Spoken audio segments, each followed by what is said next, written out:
Welcome back, ladies and gentlemen, to another episode of Let's Play Halo Combat Evolved Anniversary Edition Remastered, Unremastered, Remastered Audio. Dude, I'm just nailing those intros. We're getting close to the finale of the game. Engine room located. We're here. And now it's time to throw some grenades and ham. All command access. We can't restart the countdown. The only remaining option is to detonate the ship's fusion reactors. That should do enough damage to destroy Halo. Don't worry, I have access to all of the reactor schematics and procedures. I'll walk you through it. First, we need to pull back the exhaust couplings. That will expose a shaft that leads to the primary fusion drive core. Let's get this straight. A single nuclear missile can destroy Halo. This...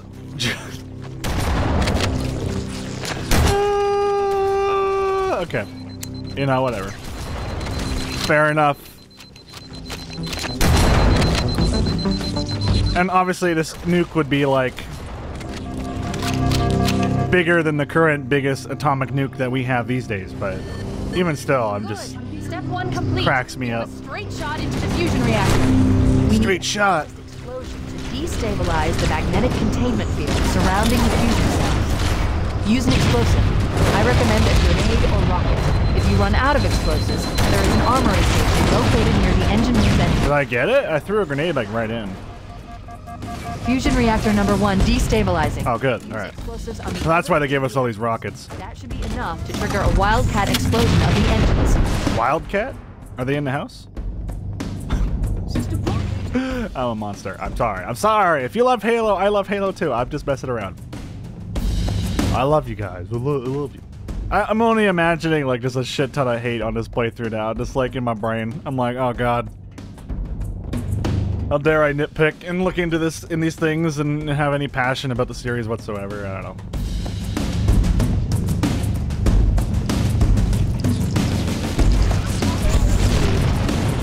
I just kind of find it funny though. Like, here's this Halo ring that is the size of Uranus, and you know, fucking all it takes is a nuclear meltdown of a reactor on one ship to destroy the ring.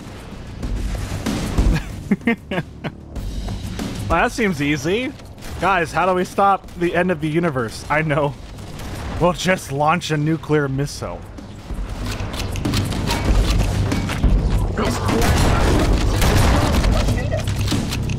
Or in this case, melt down a reactor in a frigate. I guess is it what is it? Battle, it's a battle frigate, right?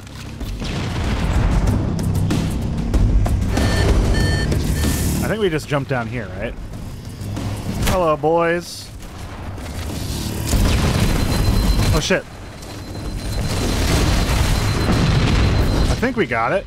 Yeah. I gotta reload.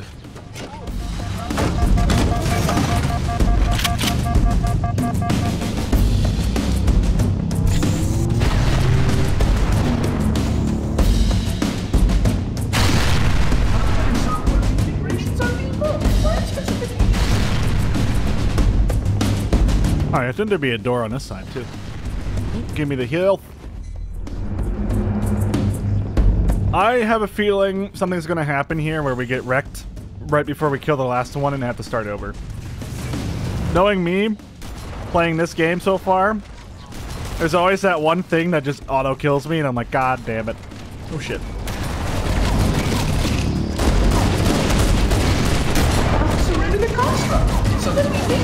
Oh, hold on, platformer. Eee! Oh, come on. Let me up. Do I have to really crouch jump this? I do. Oh shit, hold on, hold on. Hello, boys. Oh, good throw. He said to himself, patting himself on the back. Damn it, I want these sentries out of here. Oh, can I activate both of them? No, I can't. Okay. Shit! I keep falling. Alright, it's fine, it's fine. Let's get the cover. Should have one left to go. Actually, I have to go back through here. it up. Only one more fusion reactor to go. Excellent. What a shame that we can't activate multiple things at once. This is kind of the funny thing right now with this game, is that this is a boss fight. I don't know, Bungie and boss fights, I don't think they've ever done a good one. But, I mean, I guess there's some cool ones in Destiny now. So maybe I'll take it back. Destiny 2 probably has some good boss fights, for all I know, like a raid or something. But as for like the Halo series, I can't really remember an actual good boss fight.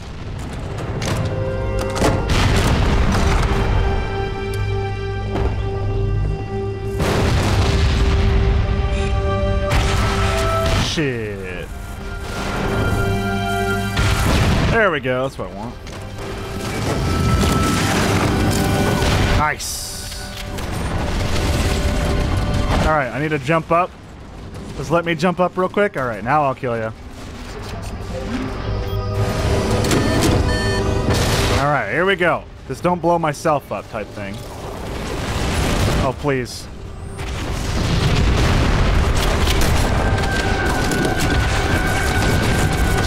Did I get it? I think so.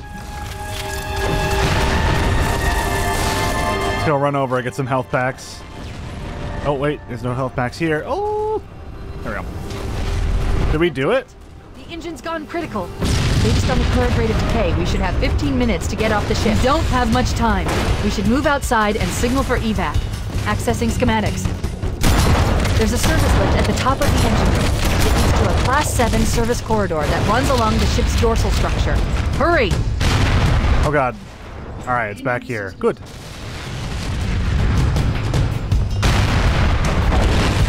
Still, though, for what the game is, I think that serves as actually a pretty reasonable boss fight. It challenges the player's ability to move quickly and get into a good position of cover, while also working towards activating a switch or something like that. I think it does a good job of just making the player have to put together all of the skill they've learned throughout the game. Overall. Also, something hit me really hard there, and I'm not sure what it was. Oh. Well, that didn't work out.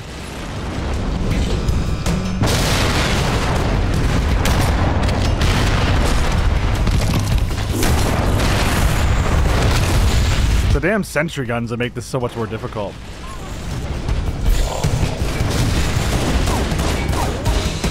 Goddamn, shoot me with a pistol.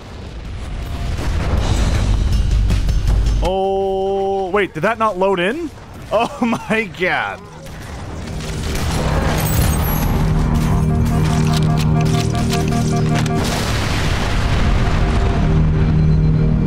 Oh, interesting, I have a light. Cortana to Echo 419. Come in, Echo 419. Roger, Cortana.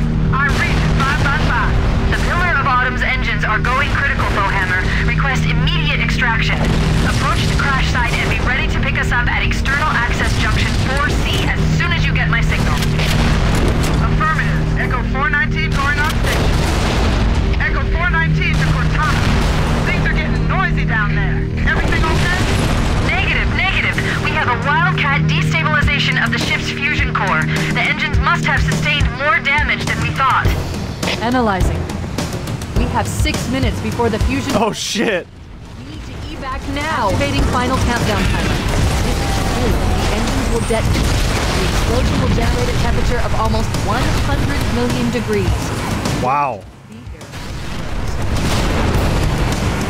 So we're basically making a, you know, just a chill sun, just hanging out.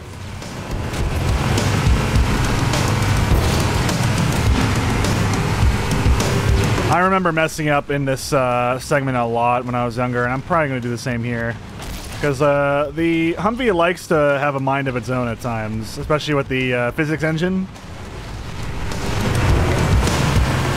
But you can tell they're very prideful of this physics engine, and they've carried the movement of the vehicles throughout the entire series. It has very good vehicle movement. Although it may be, at times, awkward to control these things. but it still works. Oh god, of course. Yeah, like I flip it all the time, and it usually gets me killed. We'll see if it does here. You may notice that the vehicle itself doesn't actually have a health bar, so I think they actually give you immortal vehicles for the end bit, just because they know this bit is actually rough, and the chances of you getting another vehicle like this is very limited. Oh, wow, okay, I guess I spun out. That's great. Feels good, man. Also, okay, the timer's at the bottom right. I'm like, where's the timer? And there's also, like, shortcuts here and there, too.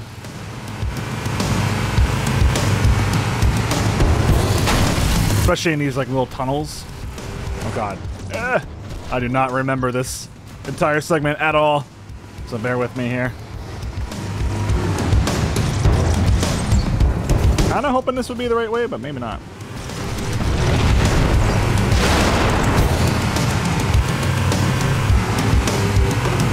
Watching someone do like a flawless run of this, though, is definitely something to behold. I love watching speedrunners do this. I think AGDQ's on right now, too, at the time of recording this video. It's currently August 17th, 2020.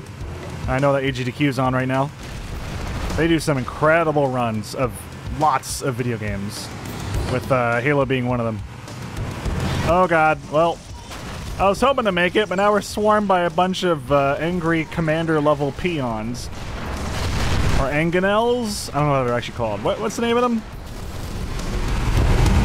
I only recently just heard the name in that one video I was talking about that was explaining a synopsis of like each Halo book in like 50 words. Not all of them was 50 words, but yeah. Whee! God. There you go. All I know is I gotta let go of the gas sometimes. This is where Warhammer is coming to pick us up. Hold position here. Oh shit. Cortana to Echo 419. 2 Covenant Banshees are approaching on your 6. Evade. Say again, evade. I'm hit. Mayday. Mayday. Everyone's left to stop the hell. I can't hold her. I can't hold her. Echo 419. Be gone. Calculating alternate escape route. Ship's inventory shows 1 longsword fighter is still docked in Launch Bay 7. If we move now, we can make it. On the bright side, you have been avenged, Foehammer. It's actually kind of a touching, sad bit there to see her die, considering she was there with us from the very beginning, delivering us into the depths of hell and surviving this long, only for her to finally be killed like that. Damn shame. So we're the last remaining human on Halo. With all that's left being the beginnings of the Flood, which are no doubt going to be sent out flying in pieces on the side of the Halo, only sustained by the human corpses and Covenant. Chief, up ahead there's a gap in the trench. At top speed, we should be able to clear it.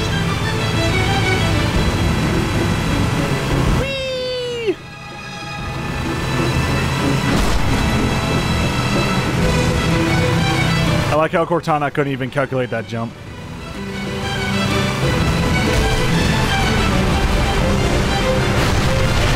This is just a cool end sequence, man. It's so nice. What a great idea. And they keep trying to remake it. That's the ship. Move! We need to get aboard now! I think the ending of Halo 3 also has this.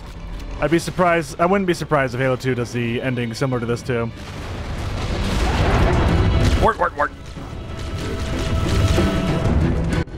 And there you go. That's the game.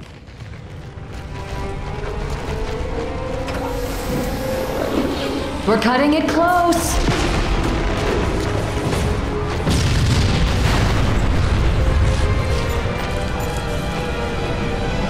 Here we go.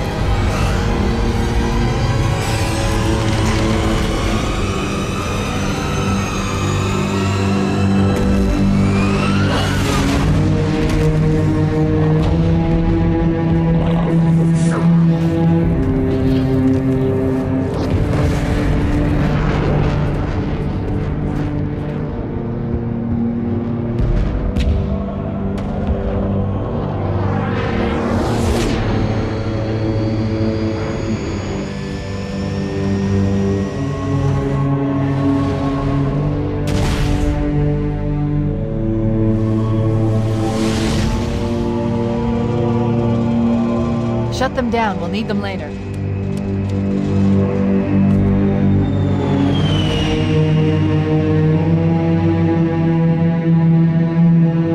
Fancy a look?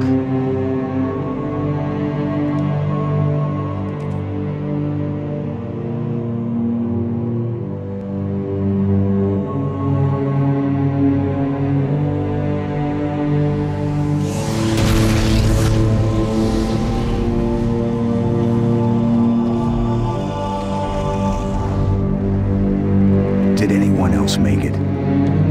Scanning. Just dust and echoes. We're all that's left. We did what we had to do. For Earth. An entire Covenant armada obliterated, and the Flood. We had no choice. Halo. It's finished. No. I think we're just getting started.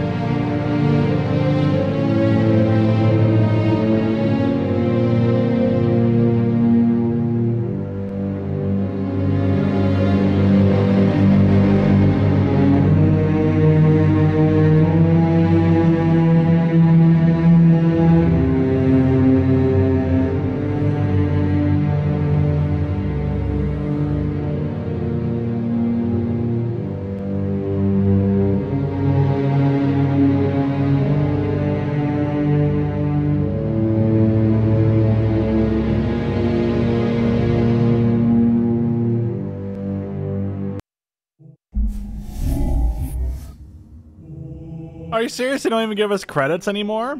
Does 343 not care about the original developers of the game? I guess not. Wow.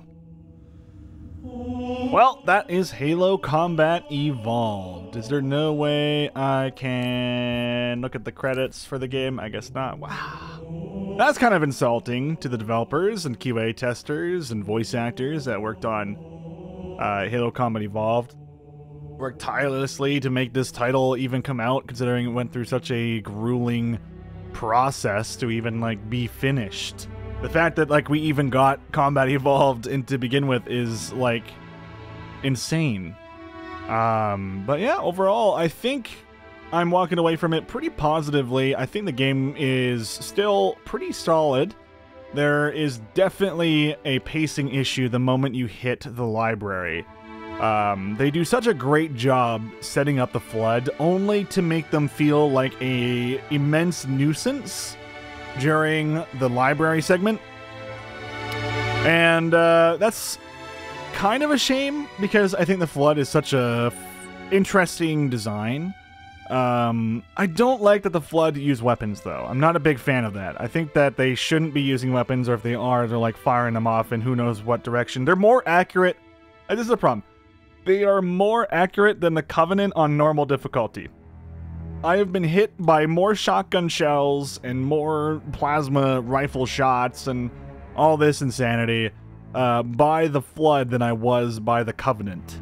And that obviously made the Flood even more terrifying. I mean, they're a lot more difficult to deal with overall, which is a good thing. That's what they wanted to show off. But the amount of segments in that section where you're like, oh, it's another door. Oh, it's another door. Now I gotta wait for this door to open. All right, Ghost, go activate the door. And you can see why when so many years later, when Bungie did the exact same thing again, because they had time constraints, budget constraints, everything like that, and they made Destiny 1. This is not including the expansion, the Taken King, because they improve a lot in that one. In Destiny 1, they do the exact same thing. You are literally telling a robot, like, sphere ghost thing, which is ostensibly the same as 343 Guilty Spark. This little AI companion to go open a door for you, and you go through a few horde phases, and then the door opens, and then like 5 minutes later, oh, I'm doing it again, I'm doing it again, I'm doing it again. And it drains on you. And I want to stress, though, that the majority of the game, I would say a solid 70% of Combat Evolved is very well done. It still holds up to this day. The combat still feels incredibly good and incredibly solid. Aiming your weapon in the game, pulling the trigger, switching between weapons feels very, very nice.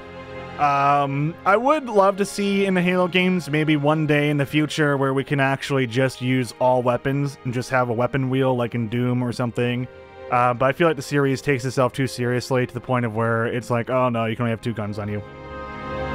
Which is a bit of a shame. I just wish we had infinite weapons, right? I mean, that's just me. Obviously, a lot of people probably feel differently, most likely, and I don't blame you for it. I'm just tired of, like, you know, I mean, this is the shooter that invented console shooting, essentially, for a lot of people. Even though we've had Call of Duties before, we've had first-person shooters before, I believe. I think there was, like, the original Call of Duty came out around the same time as this. On PS2? Because it was PS2 first and then Xbox later, right? And I think we had Medal of Honor and we had Call of Duty, which were, like, the beginning of first-person shooter stuff after Doom and all that good stuff on PS1 and PC. And good stuff, but then we got like the actual twin-stick shooting stuff, you know? And this was like the shooter that made it easier for console shooters to actually enjoy a shooter for the first time, a first-person shooter. Which I think is important. I think that's very important. Because without this, we probably wouldn't have as many first-person shooters after it. Especially sci-fi first-person shooters. And I think what it presents here is good. The story is very bare bones. It's kind of literally like, I am the Master Chief.